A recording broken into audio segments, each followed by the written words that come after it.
Hello guys, ipapakita ko lang pala ang aking munting tira. Disclaimer lang po hindi po sa amin itong bahay na to. Nangungupahan lang po kami. Pagpasok niyo sa pintuan, lagay na din ng mga chinelas at sapatos sa mga kita niyo. Japan style ang atin niyo ha. So katabi naman ang kainan ng aking Skyler. Then katabi nito ay ang mga essential niya. Yun na lang pansinin yung nakasabit na shirt ni Skyler. Basa kasi yan, pinatuyo ko lang dyan. Ito, upuan na to. Ito na rin yung kainan namin. Ito na yung lamesa namin. Talaga kami kumakain mag-asawa sa harap ng TV-han.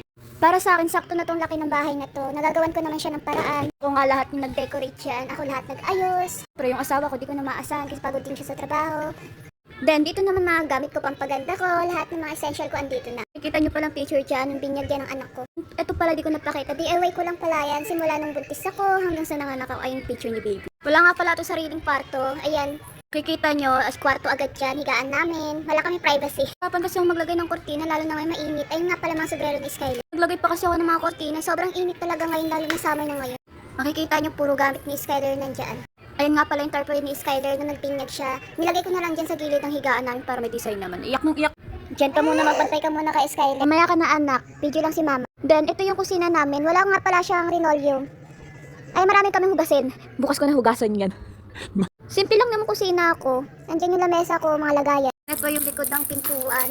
Isahan nga pala yung pintuan namin dyan para Takip lang sa CR.